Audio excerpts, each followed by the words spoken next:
High court ने अपने पिछले आदेश दिनांक 3 दिसंबर को सरकार को निर्देशित किया था कि जो टॉक्सिक वेस्ट भोपाल में रखा है उसको सेफ तरीके से ले जाकर पीतमपुरा में इंसिनरेट करके डिस्ट्रॉय करके ख़त्म करें।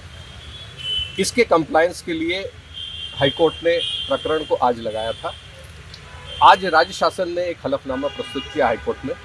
उस हलफनामे में उन्होंने बताया राज्य सरकार ने कि उन्होंने अभी तक क्या क्या स्टेप्स ले चुके हैं। महत्वपूर्ण बात यह है कि सरकार ने अपने हलफनामे में ये कहा कि कुछ इंटरेस्टेड लोगों द्वारा भ्रामक जानकारी फैलाई जा रही है जिससे कि लोग अनावश्यक रूप से एजिटेट हो रहे हैं और उस भ्रामक जानकारी के कारण उन्होंने अभी तक इंसिनरेट करने का आगामी प्रक्रिया नहीं करी है। सरकार ने अपने हलफनामे में हाईकोर्ट से अतिरिक्त समय की मांग करी जिससे कि 3 दिसंबर के आदेश का पालन हो सके।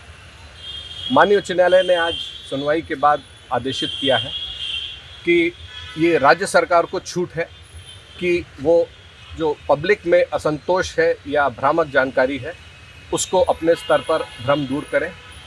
साथ ही मीडिया पर रोक लगाई है कि वो फेक न्यूज़ भोपाल गैस के टॉक्सिक वेस्ट के संबंध में फेक न्यूज़ पब्लिश ना करें। सिर्फ वही जानकारी जो तथ्यात्मक रूप से सही हो और फेक न्यूज़ जारी नहीं होनी चाहिए जिससे कि लोग अनावश्यक रूप से भ्रमित ना हो।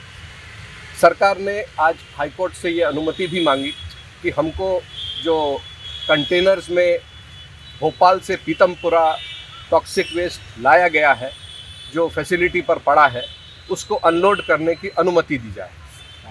इस पर से माननीय उच्च न्यायालय का स्पष्ट व्यू था कि इस काम के लिए हाईकोर्ट के निर्देश की आवश्यकता नहीं है। सरकार को छूट है कि वो 3 दिसंबर के आदेश के पालन में जो आवश्यक कार्रवाई करनी है जिसमें अनलोडिंग भी शामिल होगी वो सरकार अपने स्तर पर निर्णय लेकर उसका पालन करे आदेश का। सरकार ने हाईकोर्ट से 6 सप्ताह का समय मांगा है 3 दिसंबर के आदेश को पालन करने का।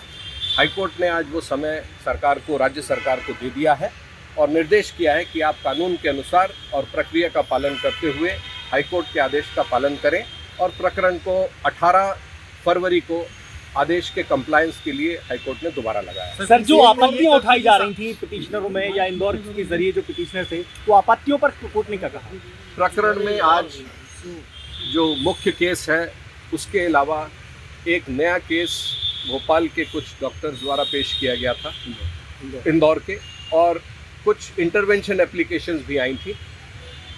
जो इंदौर के डॉक्टर्स के द्वारा पेश किया गया नया केस था और जो इंटरवेंशन एप्लीकेशंस थी हाईकोर्ट ने निर्देशित किया है कि राज्य सरकार उन रिट पिटीशन और आवेदनों में जो तथ्य दिए हैं जो सजेशन दिए हैं उन पर राज्य सरकार विचार करेगी और उनको कंसीडर करने के बाद आगामी कार्रवाई करेगी। सर, पीसीबी ने भी एक तथ्य सामने लाया है कि टॉक्सिक वेस्ट का जो कुल वेटेज है वो तकरीबन 11 मिलियन है। इस तथ्य पर भी कुछ चर्चा चल रही है। आज कुछ इंटरवीनर्स ने इस तथ्य को उठाने की कोशिश करी कि टॉक्सिक वेस्ट बहुत अधिक मात्रा में है, पर हाईकोर्ट का जो पूर्व का आदेश है जिसमें हाईकोर्ट ने इसको 3 स्टेजेस में पूरे कार्य को बांटा था। पहले स्टेज में इस टॉक्सिक वेस्ट को जो खुला और लूज पड़ा था लाकर पीतमपुरा में डिस्ट्रॉय करना था, इंसिनरेट करना था।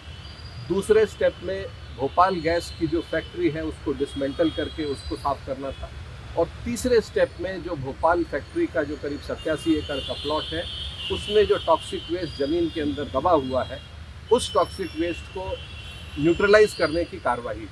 अभी जो प्रक्रिया चल रही है वो प्रथम स्टेज की ही चल रही है जिसमें घटना के दिनांक जो टॉक्सिक वेस्ट उस समय उपलब्ध था जो बहुत सालों से पड़ा था उसको हाईकोर्ट के निर्देश से पीतमपुरा में ले जाकर इंसिनरेट करके डिस्ट्रॉय किया जा रहा है। अभी सेकेंड और थर्ड स्टेज की कोई कार्रवाई नहीं हुई है जो कि पहली स्टेज के बाद चल रही है। अमर उजाला जीवांजलि के सारथी की मदद लें और महाकुंभ में स्नान जरूर करें।